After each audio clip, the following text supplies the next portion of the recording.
This is the Royal Roots Podcast. We are unearthing stories which aid in redefining culture and are utilizing agricultural practices to affect change at the root level.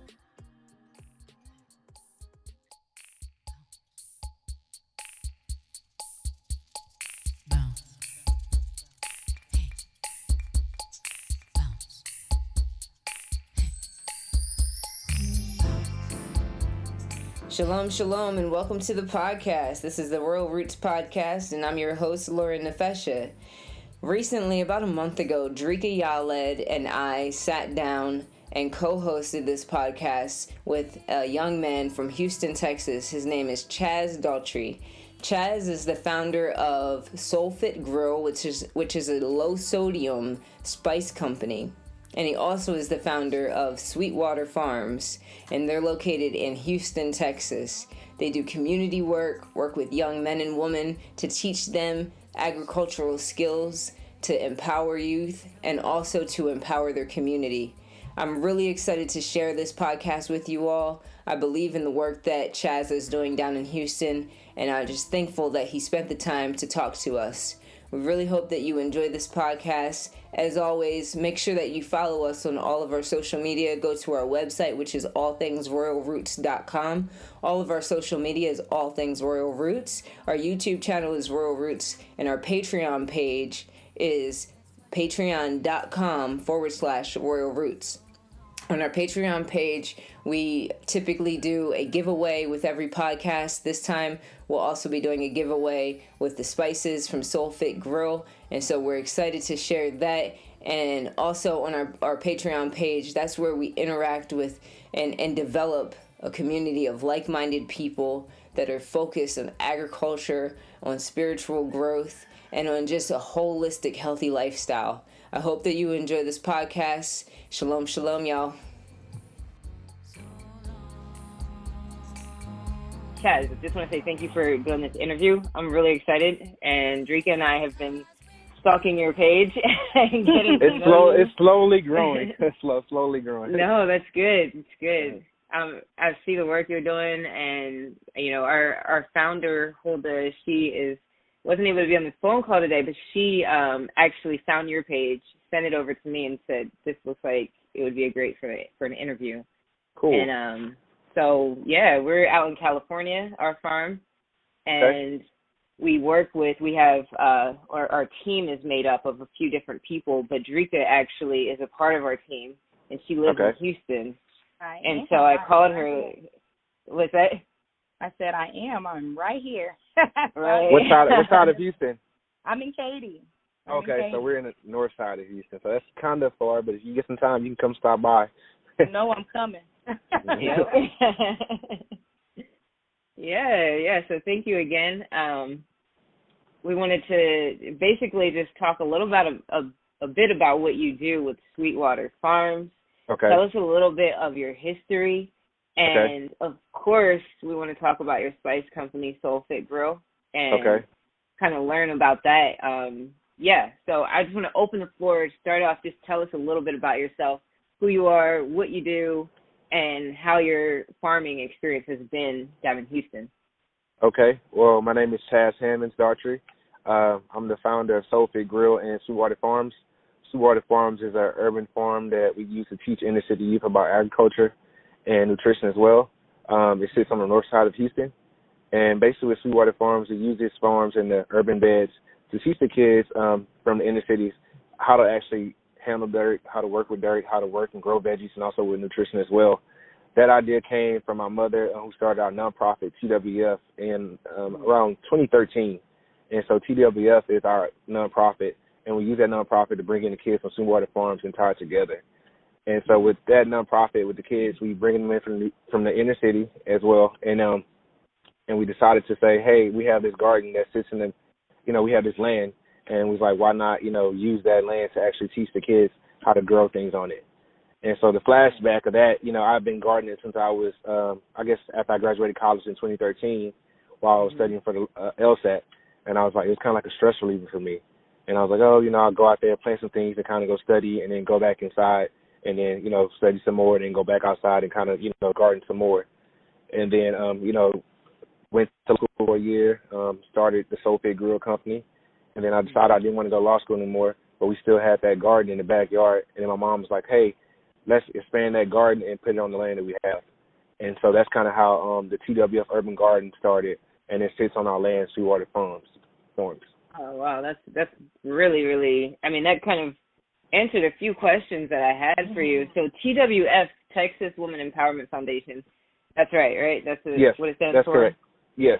So your mother started that, and has she always been gardening and farming? No, she's not a gardener or a farmer, so we use that organization to basically, it started with financial literacy and just impacting women. And as me and my sister got older, we kind of found, that we didn't have to do the financial literacy part as well. We can do it, but we can also do it with things that we want to do and we love to do, and just sharing our passion with kids and family members as well, without having to do the same things she did. And so we all have different components. So we have the financial literacy, we have the reading program, we have computer, we have STEM, we have we take exposure trips to kids to DC, and we also have the garden component as well, where we teach the kids around Houston how to garden and how to grow things, and also how to sell to people at farmers markets as well. Oh, that's beautiful. Drika, you can go ahead and chime in at any point. I'm actually in a wow factor, because not only did you stay with the gardening, but you also expanded in so many things as far as when it comes to youth outreach. And so to be able to see that you guys encompassed all of that, like that was the little trinket, to bring them in to say, guess what, we also have these opportunities and these resources for you as well. So that's pretty cool. Do you guys do scholarship programs as well? We do. So every year we give away around $30,000 in scholarships, sometimes a little bit more than that. And we have that scholarship banquet every January, but we give out the scholarships to the kids in October. And we partner with some of the radio stations and some of the banks in Houston, and actually international banks like America Bank and State Farm and Magic 102, that's the radio station in Houston, and we give them out in front of the concert. And so the kids get to be on stage, and they get to receive the scholarships. And so they're only for first-year students, freshman students that's going to college, and they receive it in their second semester. And so if they go, they'll apply for it around August or maybe a little bit before then, and then we check their grades. They'll stay in touch with us around, until October. Then we tell them around October that they're getting picked, and if they have a chance to come home, if their school is in Houston. And sometimes we gave out scholarships to kids that was in Brooklyn, Howard, Hampton, all over, and then they'll come back for the for the scholarship, kind of like party/concert that we partnered with Magic 102 for the last 2 years, and then we'll bring the kids out to that as well. And then in January, when they come back for the winter break, we'll give the scholarships to them. Oh, that's excellent. That is really, that's very empowering. Absolutely. Because they are our future. So if we can get it installed in them very early, I think that when it comes to agriculture and education within that as a whole, I think we can go a whole lot further, especially with our youth. So absolutely, that's amazing. Yeah, that's beautiful work. What does the community work look like? So I saw that you had garden box rentals. I'm not sure if you still have that. I saw that on your Instagram page. But what does community work look like on a very practical level for you, working in Houston? Are you guys, now I don't know demographics of Houston like that. So where you're at, are you close to the city environment? Do you have kids bus out there? And what does a day-to-day look like for you when it comes to community work? So day-to-day, so the kids are actually from all around Houston. Their parents actually bring them to the garden to actually work. And so even with the COVID going on right now, we have about 3 to 4 youth. Some of them are cousins. And so they actually come work together and come to help us manage the garden as well. And so our day-to-day, we don't just take just random volunteers unless it's a big volunteer day, because sometimes, what you all know with gardening and farming, it's kind of you have to teach people, so you just can't let them go out there and just do everything, because they'll take up everything that you planted and work so hard to get into. So we try to make it more of a camp in a way. And so we'll take these kids, and they may stay with the camp for, 3 to 4 years, And so, we have some kids that's been with us since last year, and we're hoping that they're going to continue to be with us until they graduate. And so to get the community involved, we have our, festivals in which we hold those, I guess, around 3 to 4 times a year. And those are big party festivals. So we call that Beats and Beats. And so we bring in live music. We have DJs, hip-hop DJs, cool music, for grannies to come enjoy as well, and also for the kids to kind of the young music. Well, I'm a millennial. I just turned 30, so I still like to kind of have, fun music as well, too. And so we have the food trucks, vendors, and then so during that day, it starts from 10 o'clock to around 3 o'clock. And so we'll have 10 o'clock, we'll start with a urban gardening class. So we have somebody come out and basically teach people how to garden. If they have any type of questions, how to garden, how to farm, we have somebody who is an expert in that field to teach them and answer the questions for free, no charge. And it's all brought to everybody by TWF, the nonprofit organization. And then so from about 10 to 11:30, we have that. And then we'll kind of take a break. They'll walk around, shop with some vendors and stuff as well. Then we'll have kind of a speech. We'll bring up some of the the past students to kind of talk a little bit as well. And then people just eat and kind of hang out like a big family reunion. And so right now that event is called Beats and Beats, and that's averaging around, I guess, maybe 500 to 800 people at each event. And so we can fit all these people because we are on 6 acres of land. And so we're in the inner city of Houston as well, too. So we're kind of 15 minutes out the loop. So we're not too far from everybody from Katy. That would be a little far, but from downtown, it may take you 15 to 7 minutes to get to us. And so right between where the north side and the south side, we just split it and say, I want to go to the south side of Houston or I want to go to the north side of Houston. You'll be right there in the middle where we at on our farm. Now, has the farm been in your family for generations or? No, not really. So I've been, I'm the first, I guess, kind of generation farmer. I was always big into agriculture. I grew up riding horses. My mom didn't ride horses. My dad didn't ride horses. I just kind of had that passion. I love to ride.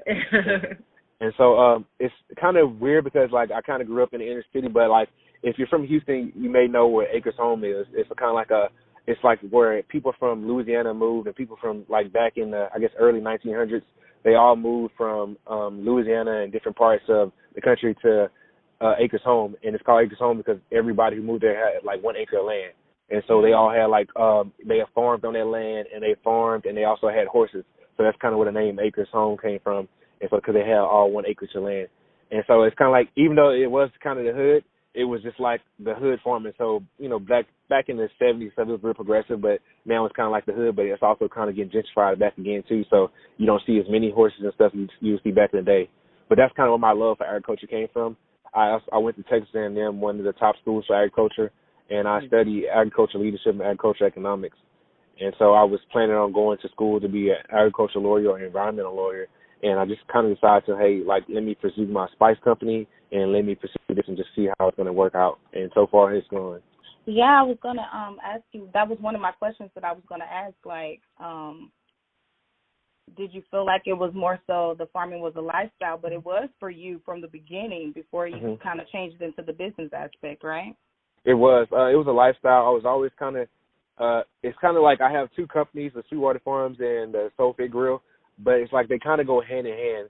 And I'll go back to the Soul Fit Grill, which is a low-sodium spice company that I started from my great-grandmother with diabetes. I was basically doing that gardening in the backyard, and I wanted, her diabetes was basically just kind of starting to get worse. And so I was like, how can I dry these things out in my backyard and put it into a bottle? And that's kind of how I started the Soul Fit Grill from the garden and then started and turned into a large spice company. And so it's kind of they tie hand in hand with one another. So I couldn't do one without the other because the idea to create a spice company was how I'm drawing these herbs out and how can I get people to taste it and how can I cut the salt out. And then so we just decided to keep expanding. So now we're in some of the largest stores like Whole Foods and H-E-B and stuff around the country.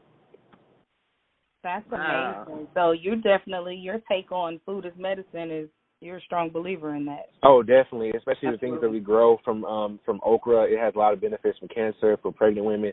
And so we try to grow things that's beneficial to people and not just taste good, but also beneficial. Collard greens is the new food that everybody's eating right now. I mean, I've been eating those since I was a kid, but when you start to see different cultures and stuff starting to enjoy collard greens, I've been enjoying since I was a kid. that's how you know they're beneficial and they have a lot of health and nutrition inside of it. Very, very nice to now Daughtry Grill, you said that's sold nationally in Whole Foods? No, so we're regionally in Whole Foods right now in Texas, but we are in different stores throughout the US with like different smaller stores. But So right now we're in the region it's like a Texas, Louisiana region, and you can find us in some of those stores. It's on our website as well. And so we're just hoping to expand. The COVID kind of like slowed us down a little bit with our expansion. And so we're hoping to kind of expand. But right now we're doing pretty well with just the stores that we're in right now. We have stores like Minnesota. We ship, Canada, Dubai, Australia, all over, California all the time. So, it's like we get people like, begging, like, can you bring it to here? It's like, it's a big process when you're doing it with larger stores. It's a whole corporate thing that you got to get past and work with to get to those stores. You just can't walk in and say, hey, I want to put your products in the store today. And they just can't say, yeah, even if the store manager wants you. And so it just takes a lot of time to get to that step. No, but it sounds like you're well on your way. Drika, did you have any other thoughts with that too? Yeah, actually, because of the fact that, you do have your own spice company, I was going to ask you, that makes you more strategic on what it is that you grow on the farm, or do you kind of just do it by the demand also with, as far as like local produce? Well, with the farm, we pretty much just do local produce. The spice company and the farm company is pretty much, they're not tied together anymore. We did start off drying our own herbs up, but now we're on a large manufacturing scale. We can't grow enough to actually supply what the spice company needs daily.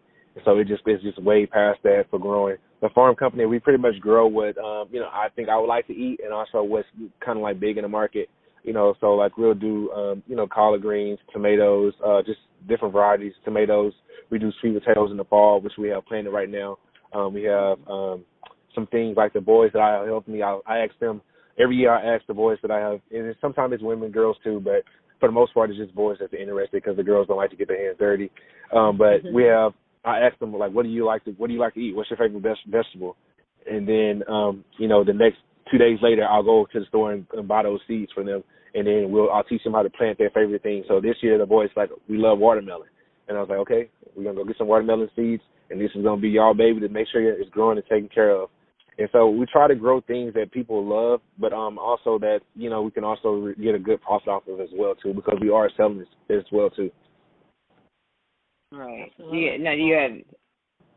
you do farmers markets down there? And that's one part of the question. The other part, with COVID-19 and everything, like I know it's a hot topic right now. It's a lot going on with that. And how have you been able to still do farmers markets, things like that? Because I know up here they're still doing them. And have people been reaching out to you even about gardening and things like that with everything that's going on? Yes, definitely. So the farmers market, we do one a month, and which is now that farmers market has become to do 2 a month because of the whole COVID crisis. But I've actually kind of pulled back from the farmers market because it wasn't just like a need for us to have to do these to get the veggies out there. It was kind of a way to get out in the community. And so just to kind of stay safe and not, put risk to people I'm around, I kind of like pulled back from the farmers market. But I'm thinking we may start getting back into those around June and July. Okay. And just kind of like, I just want to be safe and make sure that I'm not, coming in contact with too many people. I want to make sure, see how the virus is moving around. And I'm sorry, the other question was, I missed the other question, sorry. You pretty much answered both. I wanted to know, like, were you doing the farmers markets, and then how COVID-19 kind of affected that, if you were? And also the garden. Yes, my gardening page is, everybody wants to garden now. Everybody wants to start their own produce in the backyard. So it's kind of cool because I've been doing this since, 2013, so I guess it's almost like 7 years. And even when I was doing it in 2013, it wasn't the cool thing to do, but I was doing it. So I had like a kind of niche crowd, which my Soul Fit Grill page was also kind of like a garden/spice page, but then I decided to separate the two. And so now I'm getting people who have always had questions and stuff. They want me to teach them how to build their beds. So I've been doing a lot of backyard builds for people, setting them up, kind of like a online coaching, and they've been sending me pictures and stuff as well. And so it's the gardening thing is really taking off just because people want to know where their food is coming from, and our farm is really taking off as well because people want to get things that's locally produced and they don't know where the stuff is coming from. Sometimes in grocery stores, it can be coming from hundreds of miles away. They don't know if you touch it, you got corona. They want to know, like, oh, it's coming from one hand only has touched it, and then you're getting it right there. Most of the time when we sell things, I pick it the day of the person that orders online. That's Wow. amazing. Absolutely. I was going to say that, Lauren, because I was going to ask about supporting our local farms. Like, that's a huge thing within the communities, and I feel like it's so essential for us for sustainability within our communities, because the fact that this buzz is going out, that people are looking and wanting to grow their own food and know where it's coming from, how they would do that. And so you said, did you say you're doing some classes? The classes we haven't started back because of COVID, but we usually do the classes maybe once every 2 months.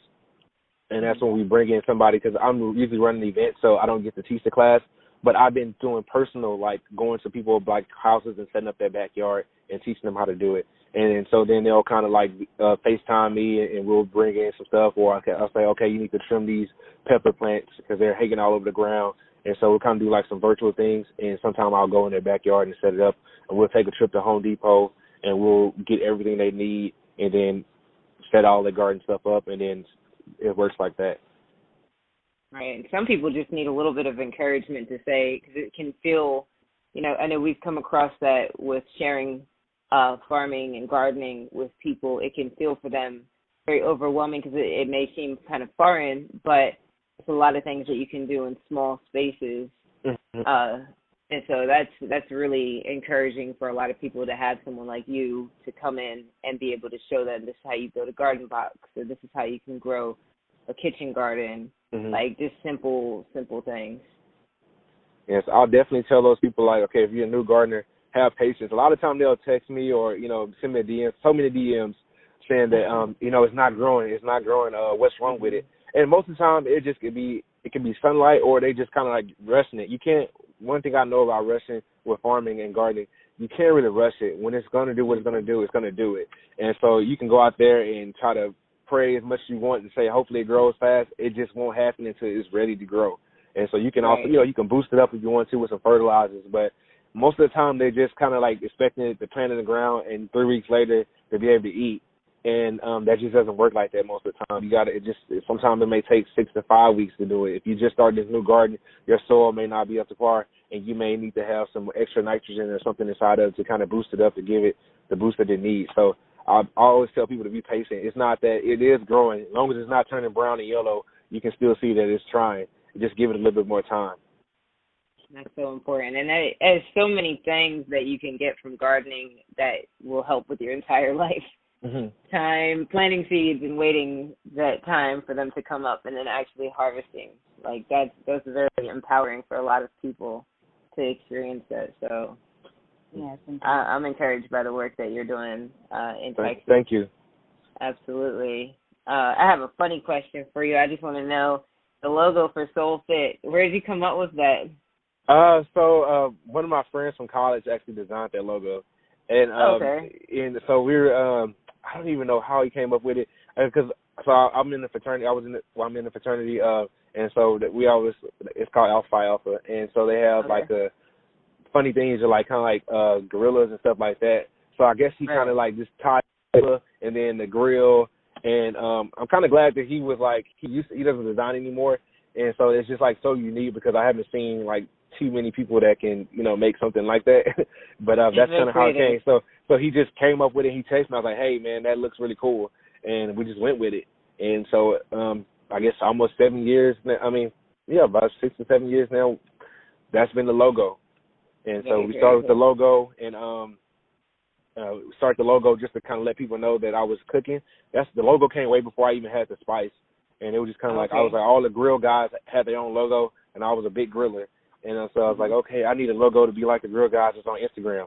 And then a year or two after that, that's when I came off the spices. Wow, that I like the logo. That really stuck out to me. Now we have a Patreon page. We have people that are learning. We not only gardening, but in agriculture, but we share some Hebrew language and things like that. So some things that Rural Roots does. And every podcast I try to, if people have products, I try to do like a giveaway. And so we're going to do a giveaway on our Patreon page with some of your seasoning. So we'll definitely be giving you a shout out on there. And I'd love to see what people think of it also. What were you saying, Drika? I said absolutely, because I'm going to definitely be ordering me some. Thank you, guys. Thank you. Absolutely. It's the perfect time, too. It's the summertime. Everybody's grilling and cooking. So, Drika, did you have any other thoughts? I mean, I feel like we just went over a lot of stuff, and you gave us a lot of really good information, really good content. Drika, did you have anything else? Well, I think one thing that I would love, because of the fact that you are, right now, that you're a male doing this, I know that at first farming and agriculture was very male-dominant at the beginning, but over time you can see a lot of more of our young ladies out there actually ready to, get in the mud and get dirty a little bit. So, where do you see our community as far as our Black community right now in agriculture? Probably, let's say, within the next 5 years. Where do you think we'll be? I definitely see it growing really, really fast. I definitely see it being a lot larger than what it is right now. I think now we can see it more on social media, so we can see that, hey, you don't have to be this stereotypical farmer, wearing overalls or, in cowboy boots, which I like to wear both, but I also kind of, I just turned 30, but I still, put on a cool suit, I still put on a cool hat, so I do both. But, I think you can also see that they can see that, okay, you don't have to be this country guy from, the middle of the country somewhere and be a farmer, or this country girl. You can be right there in the middle of your, suburban neighborhood and find a piece of land, or you can be right there in the inner city and do this. So I think now people can see that it's possible to do it without having to have so much land. Like I said, we're on 6 acres, but we only farm on maybe like a 1 acre, so you don't need that much. So people can know that, okay, yes, we're on 6 acres, and we use most of that land just for parking for events, but only really like 1 acre of that, or maybe 1 to 2 acres of that is just for farming. So I think people notice that they don't need to have so much land. Even if you're in the balcony, so you have an apartment and you have a balcony, you can start doing things on that until you move out that apartment or something like that. So I definitely see it taking off. The trend is definitely moving towards moving up. There's so many pages like, Black Women Gardens, Black Men in Gardens. So it's like we're all seeing it constantly. And so I think when people are able to see it, they're able to realize that, hey, we can do this too. And I think that's why the movement is so fast, and everybody's trying to get healthier because, a lot of our grandmothers and stuff had diabetes, and uncles and stuff that have diabetes and high cholesterol. And we're saying that this is the way to keep being healthy, is basically growing your own food, eating fruits and vegetables every day, and and drinking a lot of water. So we want to know where our stuff is coming from. So I think the trend is slowly going to move up. Well, actually, I won't say slowly, fastly moving up, because this last 3 months of COVID, I've seen so many gardening pages say we're just bored, so we started it. So I think it's going to go double. It may change the farming culture because people are going to start growing their own stuff, and they may not need the farmers that much anymore. But hey, I'm happy to help anybody I can help, and I think it's going to keep growing. I completely agree with you with that. It's definitely growing, and people are waking up to the realization that it's very imperative that we grow our own food and know food security. Right. Food security. That food security, because I think because of the fact that we kind of got spoiled in that sense of us being consumers when it comes to how much food we buy, how much food we intake, and how much food that we're actually eating. And so when we see a lot of these farms these days, because I've seen many articles for the larger scale farms where they're having to get rid of and discard many of their crops because there's no one's actually buying it right now, or they're not able to. And so that's food waste within itself. And so when we start learning to actually grow those things on our own and see the process that it takes, we're be more appreciative of what it is that we take in. So yeah, absolutely. I think thank you for the work that you do. Thank you. I think the larger farms are maybe struggling a little bit more, but honestly, I think the smaller farms, at least for the ones that I see, following social media, they're selling out every time they post a picture, and so I think people are going back to that whole community feel and going to get it locally. And like I said before, it's like they want to know where it comes from. They know that it's like right here, this guy or this woman is picking it right here in front of me. And so the smaller farms are starting to really take off.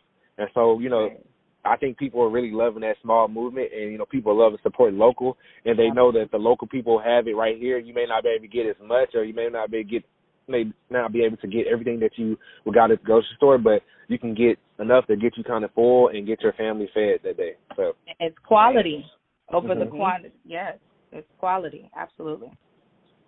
So, yeah, and with COVID, that's definitely boosted our farm up.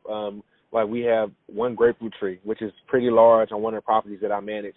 And it's just, you know, I've created the website, which I wasn't really kind of like fond of doing the website for farming because I was doing the farmers markets. And it was like I really didn't need to have a website. But with the COVID, I had to change the way I was thinking. How can I reach people outside of Instagram? And, you know, so I was like, okay, let me just create this website and create a quick website and let people kind of see what I have growing. And that's changed things for me, and it's kind of helped, you know, change the narrative of how people buy their stuff. So we've been doing drop-off boxes, we've been doing shipping, and we've been doing, and we haven't done any farmers markets, but we've been able to get rid of the produce that we have because people will see what we have, and they can see it virtually. Okay, you guys have grapefruit for sale, you guys have mustard greens for sale, and so they can see it, and then they'll come pick it up, and we'll package the order. So the game has changed, and I think it's going to stay this changing for a while, you know, stay this way for a while. Right. Yeah, and can you share a little bit of your social media and websites? I know you have a few websites, so people can connect with you. So my spice company is Soul Fit Grill.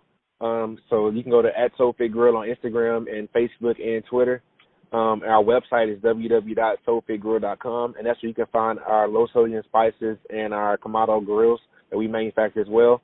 And then also we have Sweetwater Farms, HCX. And so you can find us on Instagram and Facebook as well. And also that link is for the website is Sweetwater Farms HCX as well. And if you go to our social media pages, you can click the link up and above, and it'll say shop.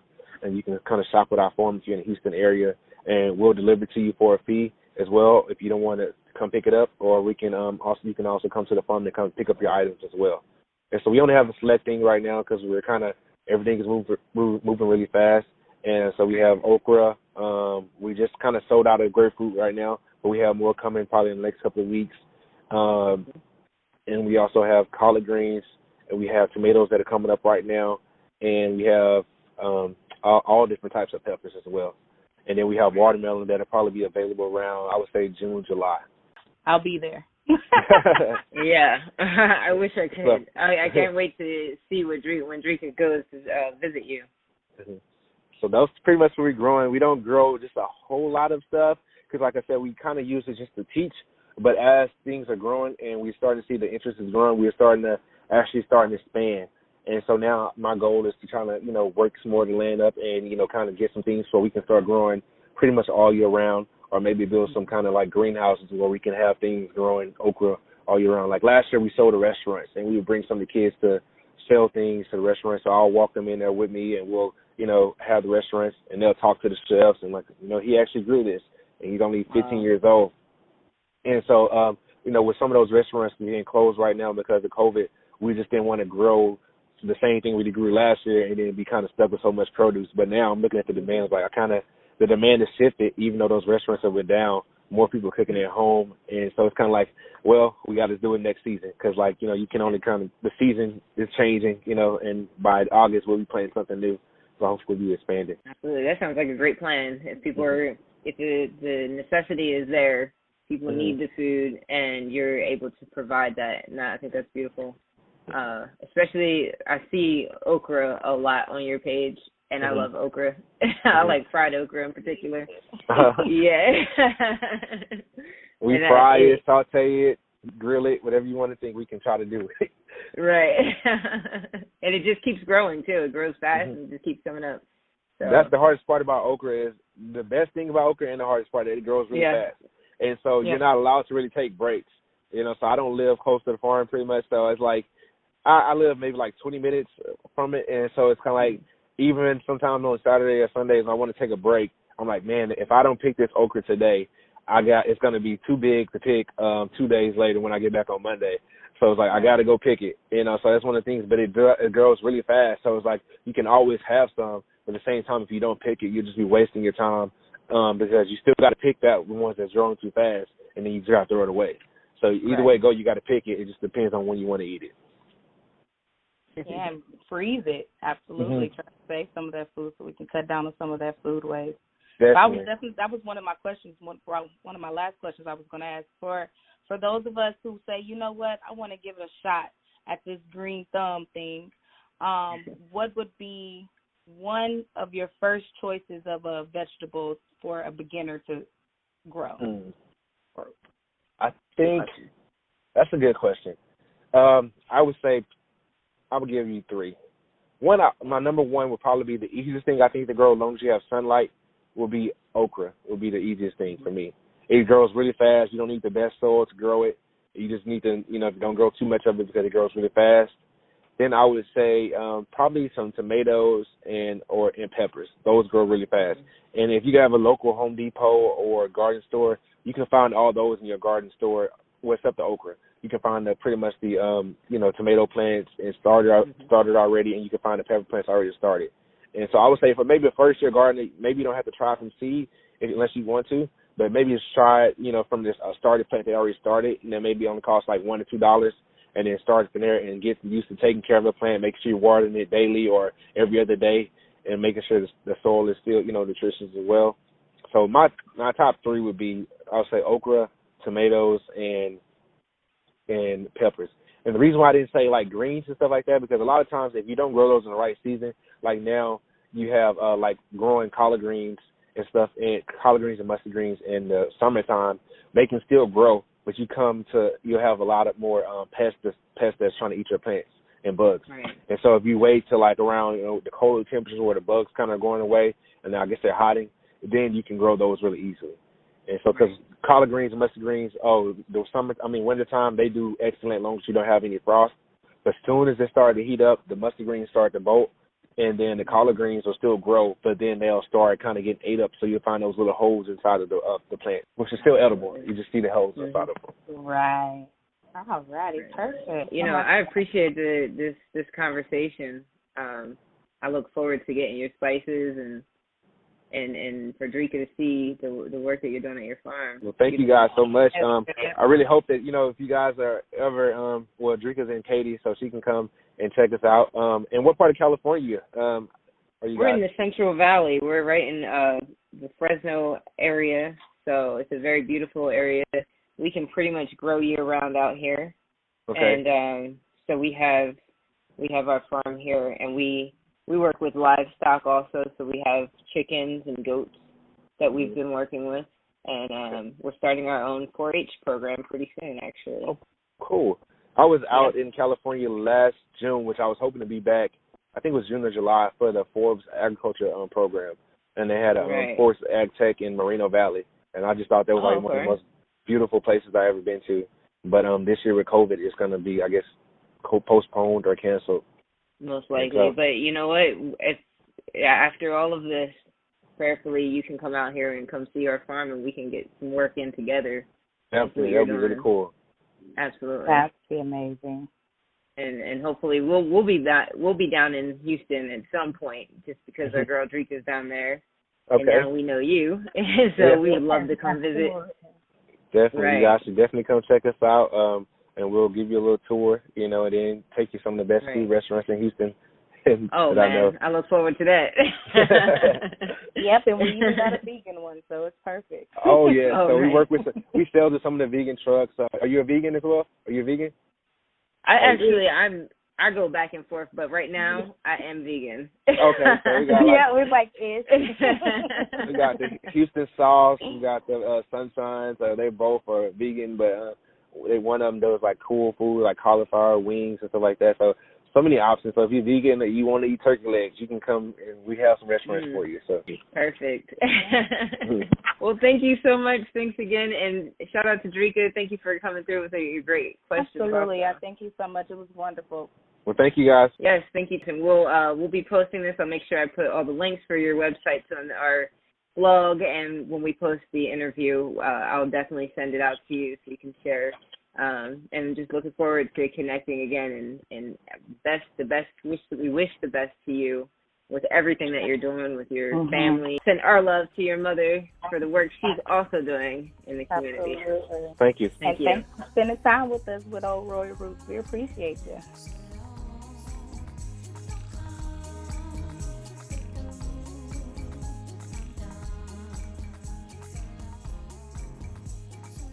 That was our interview with Chaz Daughtry from Sweetwater Farms and Soul Fit Grow. I really hope that you enjoyed that conversation.